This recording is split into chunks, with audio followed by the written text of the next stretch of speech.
Hello and welcome back to the Littlest PetCast. I'm your host James, and today we will be talking about the episode Rustle Up Some Fun. So at the beginning of the episode, Russell is checking the squeakiness of the squeaky toys and sorting them into loud and soft and throwing away the ones that don't work.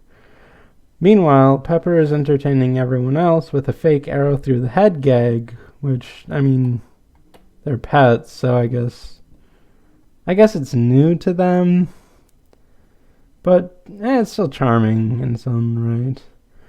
But Russell comes over and sees it and says that the arrow could poke someone's eye out, even though Pepper points out that it's made of rubber and can. But then Russell wraps it up anyway in bandage or whatever and says safety first, then fun. But Vinny questions where he got that information, but then Russell pulls out a book on safety and fun and explains that in chapter 1 is safety and chapter 2 is fun. But everyone else seems fed up with Russell's stinking attitude and they just walk off. And then the credits happen, the opening theme song. And then we cut to the park later where Blythe is walking Minka and Zoe. And Minka's just excited about everything because it's her second favorite place to be because of the air and the grass and stuff. And Zoe says it's humid out. And then we see Blythe's friend Sue jogging in the park, listening to music and stuff, while Blythe is looking at a butterfly, and they both crash into each other. And then just Sue falls over, but Blythe doesn't fall over. Sue apologizes, saying that she was in the zone for track tryouts, but Blythe says it's fine. Sue says that, she looks dirty and sweaty, Blythe doesn't, but Blythe counters with the fact that Sue's been, working out, and Blythe just has been, having a relaxing stroll. She then invites Sue to her place to get cleaned up. Then back at the pet shop, Russell's checking on the toys and the beds to see if they're organized, while Vinny and Sunil sneak around and mess everything up.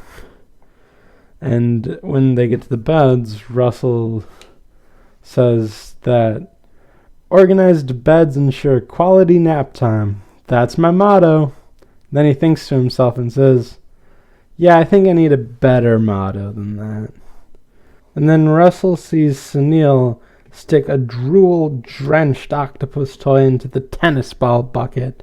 Russell immediately freaks out and gets they're not tweezers, but they're big tweezers that you use for fireplaces and other things to take away the drool-drenched octopus toy. But then Vinny and Sunil emerge, laughing, and tell Russell to lighten up and call him Rusty. But Russell corrects them and says he prefers Russell. But then they just give him a new name, Siri Ussel. Oh boy. Oh boy. And believe it or not, there is even worse dialogue in this episode. But that name sticks for the rest of the episode, so we might as well get used to saying it. Siri Ussel. Oh boy.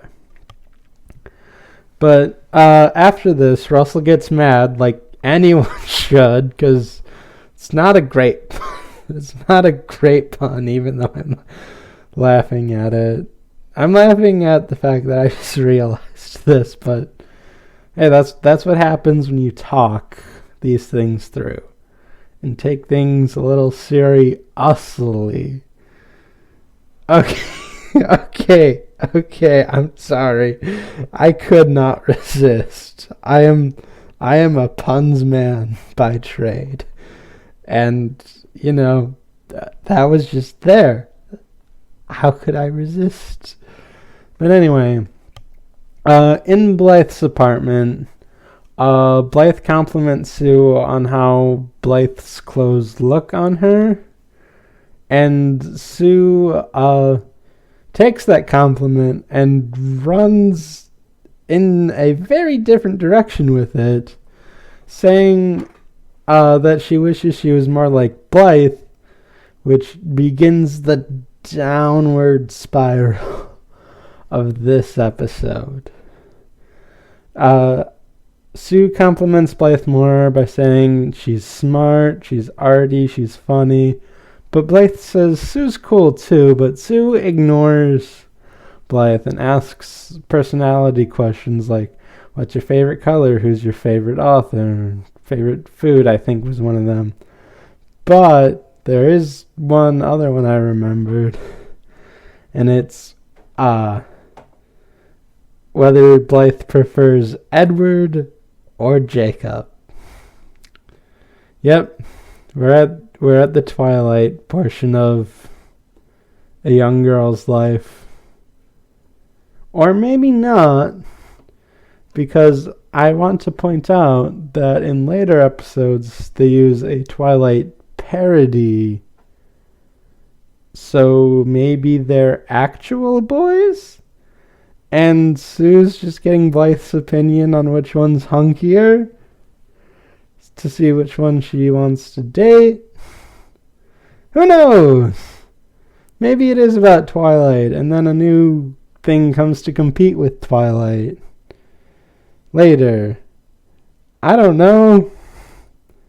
Either one sounds plausible, but my idea that they're actual boys and that Sue's looking for some dating advice, I think is just a little more fun.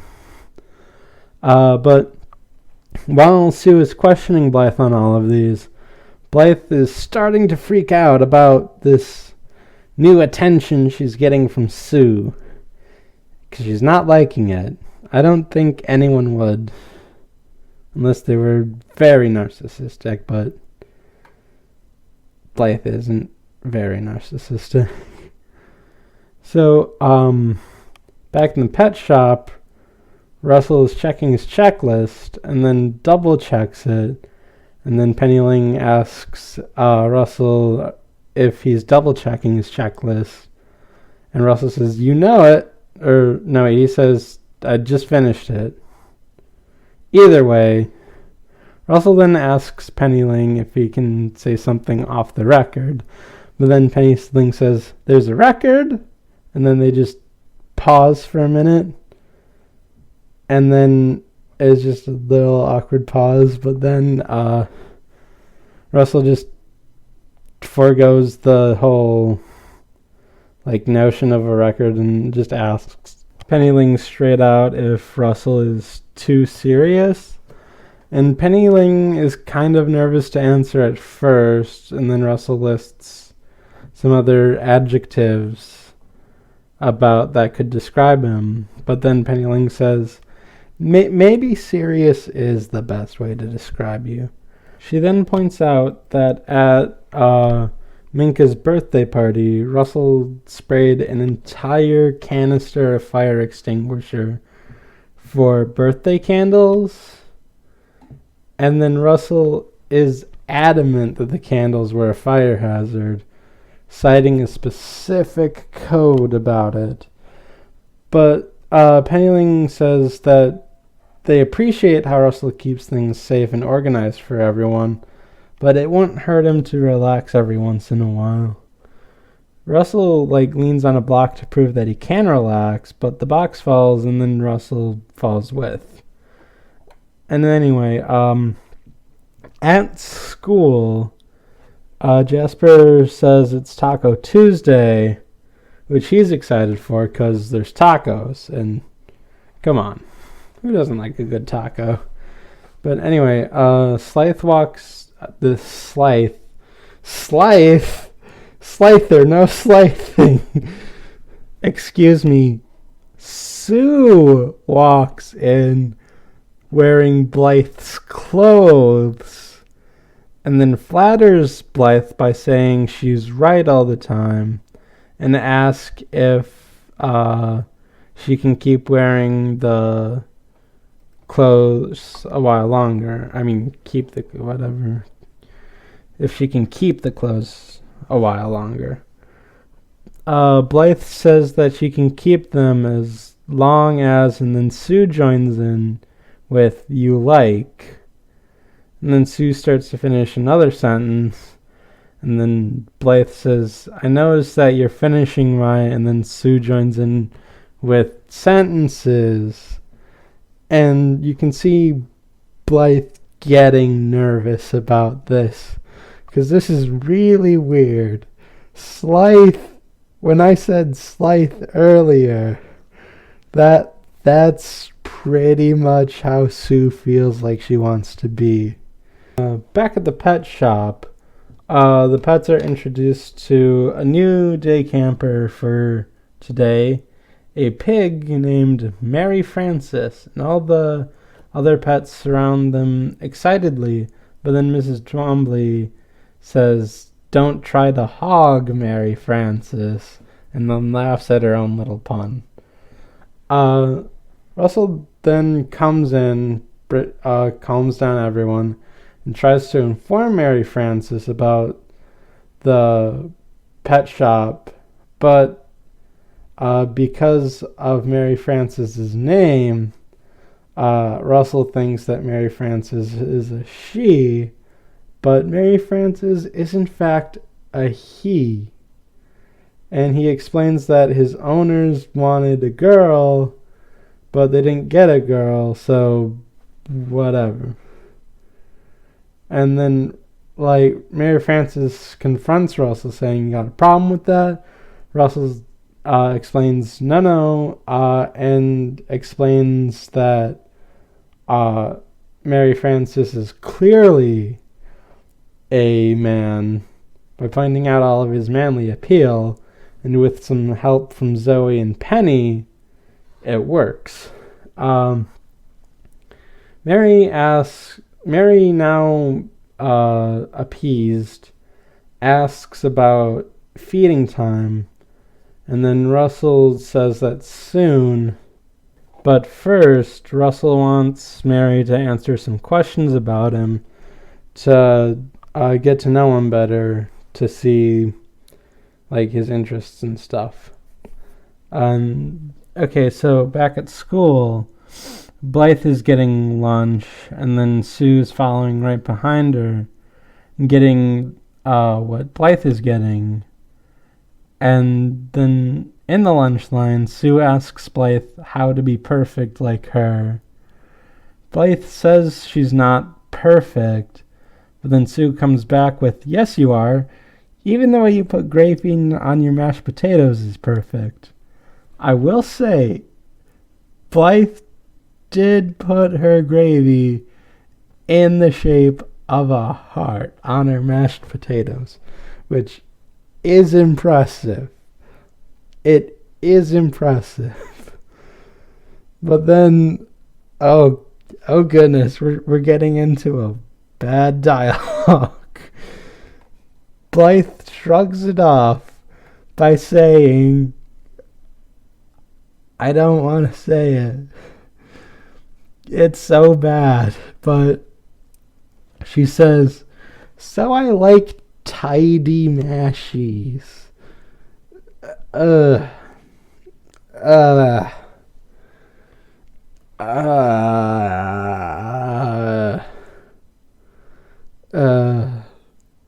Still, the worst is yet to come. Oh goodness, I'm dealing with the 3 ghosts of terrible writing this episode. But anyway, to pick us up from that terrible line, I don't understand at all, there's a song. It's a really actually really well put together song where on one side Blythe is pushing Sue to be herself, but Sue wants to be just like Blythe, and it's very well done. And in the song, Blythe keeps trying to change outfits to not look like Sue, but Sue changes her outfits to match Blythe. She wants to be just like Blythe. And at one point, there's a weird mirror effect where Sue walks up to a mirror and sees Blythe in the mirror because that's what she wants to be. I just find that a little creepy. It's just this whole wanting to be someone else to me is creepy. It's creepy and weird, and I don't get it. But like the whole song just underlines like this part of the episode. It's just Sue isn't listening to what Blythe has to say, and Blythe keeps trying to push Sue to be herself.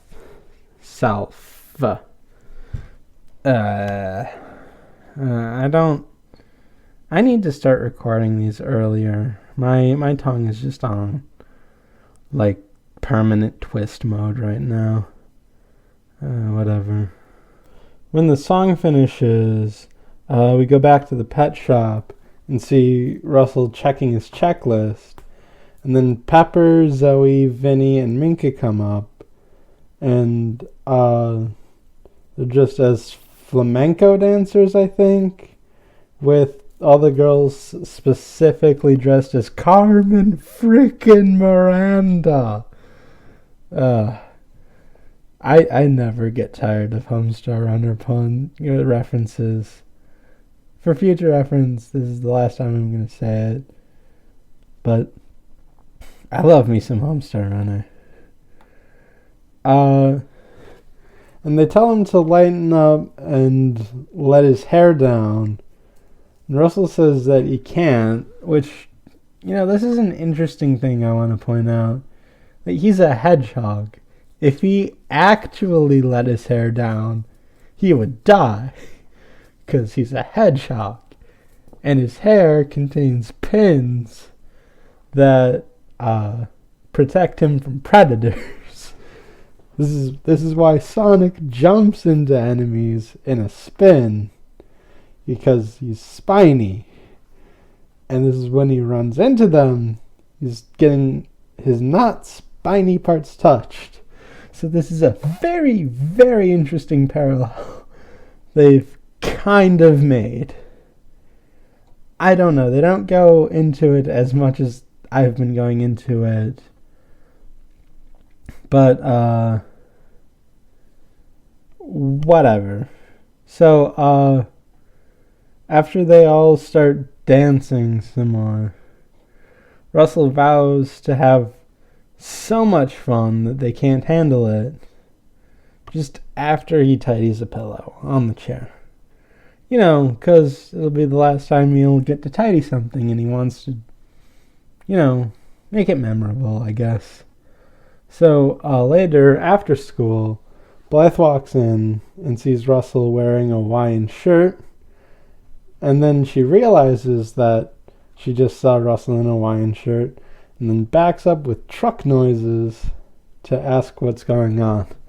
Russell explains that he's now Fun Russell and that he wants everyone to see him differently, but because of what Blythe's been going through all day, Blythe makes an outburst about how everyone's changing themselves and why can't anyone just be happy being themselves. Russell says, because I'm fun now, I'm not going to ask you to tone it down a bit. So Blythe specifically asks about the Hawaiian shirt, which Russell says, I don't know, it fuels his new fun Russell persona. And Blythe comes up with an idea after this. So the next day at school, she wears mismatching clothing to try and break Sue away from this idealized version of her that she has. But it backfires when the biscuits come up and say the outfit is amazing. That's an exact quote. And everyone starts cheering Blythe. And Sue is even more impressed now because of this weird and wacky style she's going with. That's apparently amazing. So in the pet shop, Fun Russell is now having fun by mixing everything up. His loud and soft squeakers and a few other things. And then Penny Ling asks what's going on, and Fun Russell explains that he's Fun Russell and he's having fun. And I will say, credit where credit is due. I don't think anyone but Sam Vincent could have pulled like this off. This like uptight, serious character going wild. He's a good actor for this. This is why he played Double D, because like he's good at being uptight and wild. It's just fun. Credit where credit is due. Sam Vincent's a good actor. But anyway, Russell then approaches Pepper, who is juggling, and gives her rubber arrow back. And then Pepper says thanks, but then Russell adds 2 bowling pins, an anvil, and a chainsaw to Pepper's act. And she's still kind of juggling it all, which is impressive. I mean, maybe not as impressive, because we've seen these pets have super strength already. But now we see Pepper's super durability, because Russell blows an arrow into her ear, and then Pepper falls down with the anvil, chainsaw, 2 bowling pins, and 3 balls. And none of them land on her. So maybe it's not super durability. It's just avoiding projectiles, maybe? I mean, I don't know. There's this one show where this guy couldn't help but get hit by bullets. Like, and he was played by Edge. But I forgot what show that was. So maybe Pepper has the opposite power of Edge. I can't... That is a weird sentence to say. And I didn't even write that down in my notes. That just came to me now. But what's even weirder is that a second song plays for the episode. And it's a ska song about how much fun it is being fun. I think that's a lyric. I don't know, the song is just like, it's so much fun being fun. So it's kind of a lyric. Whatever. So at the beginning of the song, Mary is seen, and since it's a new day, I'm guessing Mary's been brought again today, because yesterday went so well. And he's seen at the beginning with Sunil having mustaches drawn on them, but not at the end of the song, which we'll get into a little while later. So, okay, this is another weird sentence, but I did write this one down in my notes. At the beginning of the song, Russell lets out his hairy chest. Like, isn't he always hairy? Because he's a hedgehog, but it's like the typical man hairy chest, like, I don't know, Tom Selleck? It's like the first person I think of, like Hawaii Five-0, but whatever. And like, it's a good ska song. It's a song about having fun, and ska seems to be about that. I don't know. I'm just shocked that it's a ska song at all. And like when we first see Penny Ling in the song, she seems a little concerned, but then when she sees everything is like fun now, she joins in. And then everyone joins in singing the song except for Mary, but we'll get to that. Oh boy, but like yeah, the ska song just kind of came out of nowhere, and it's like just kind of this weird song that doesn't really fit. Well, it fits the mood of the episode, but I don't think it fits the mood of the show.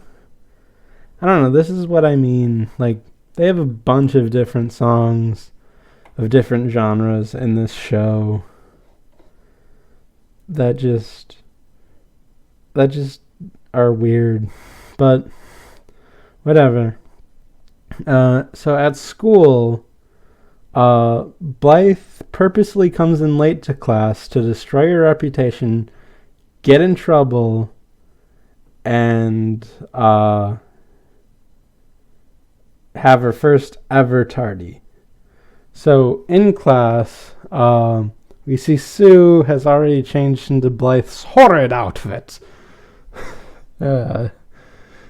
Once there was a horrid maid. Okay. But then when the instructor calls on Blythe, Blythe makes an entrance saying she needed a mental break and like wasn't ready to come to class on time.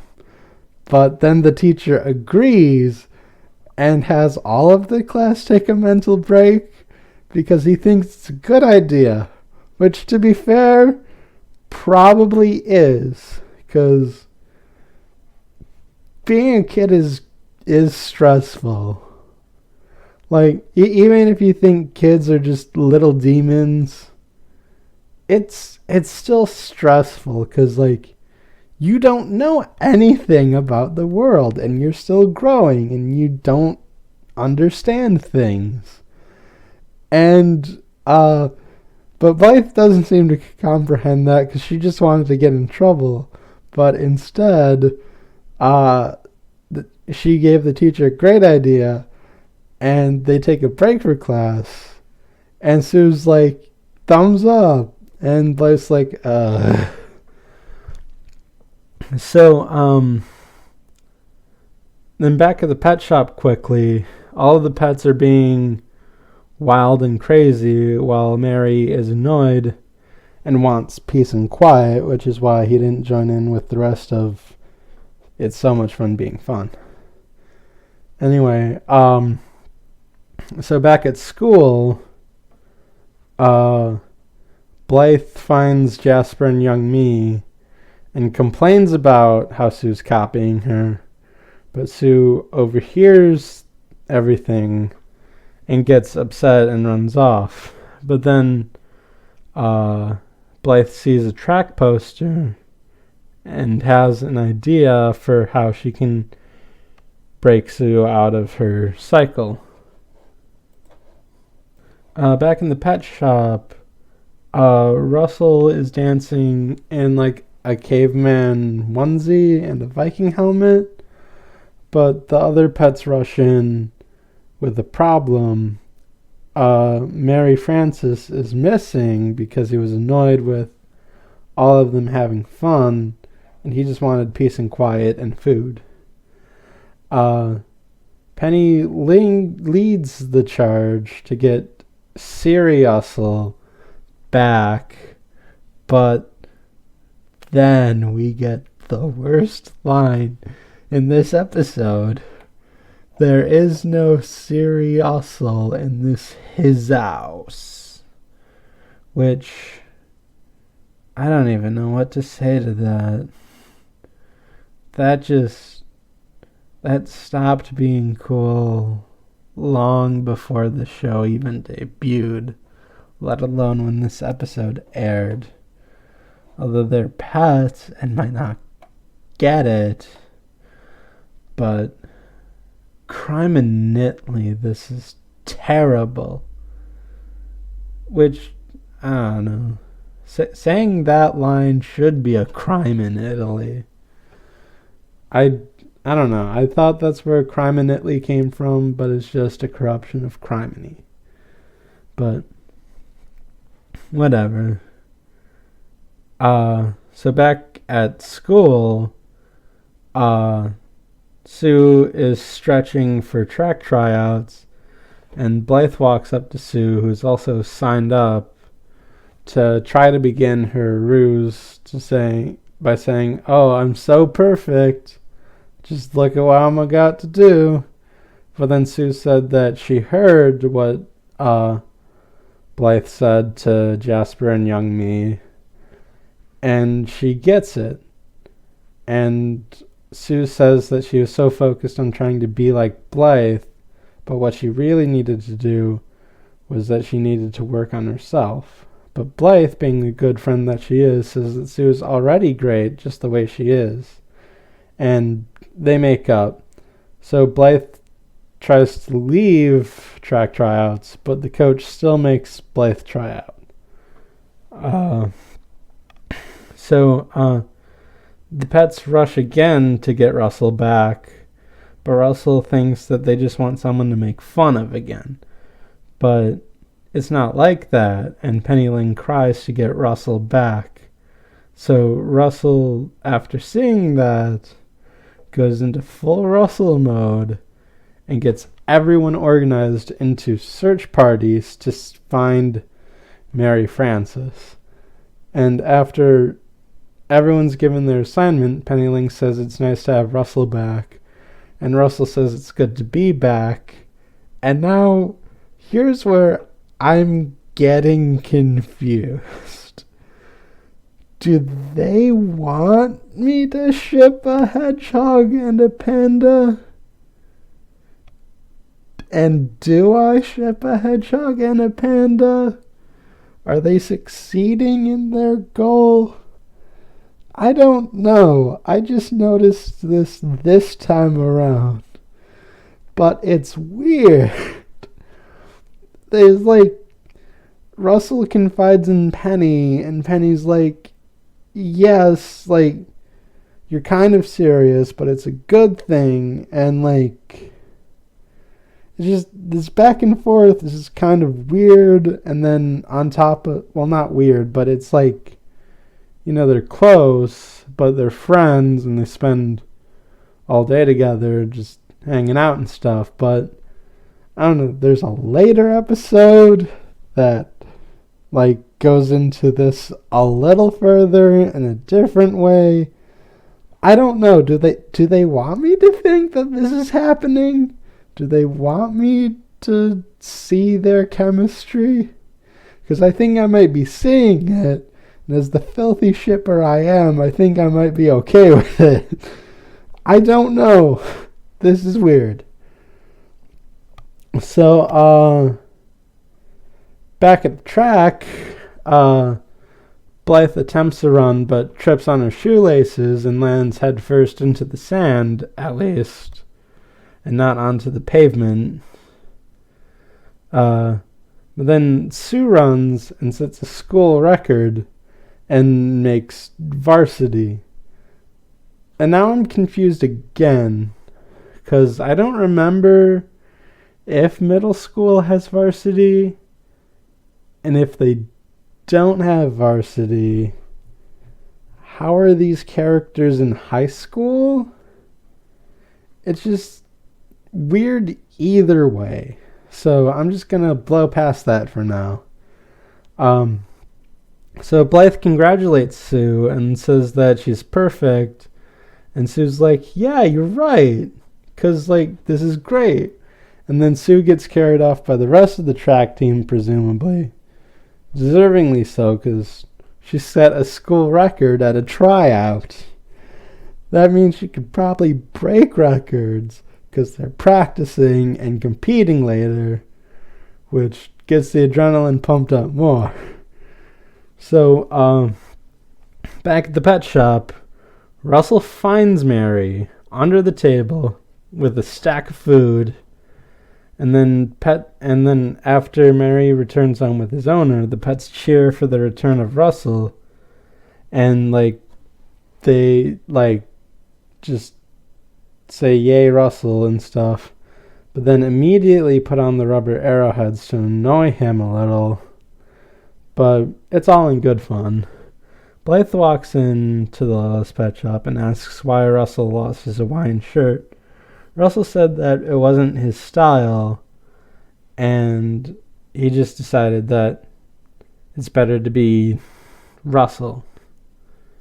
And he says even though fun Russell may be gone for good, less serious Russell may show up every now and again.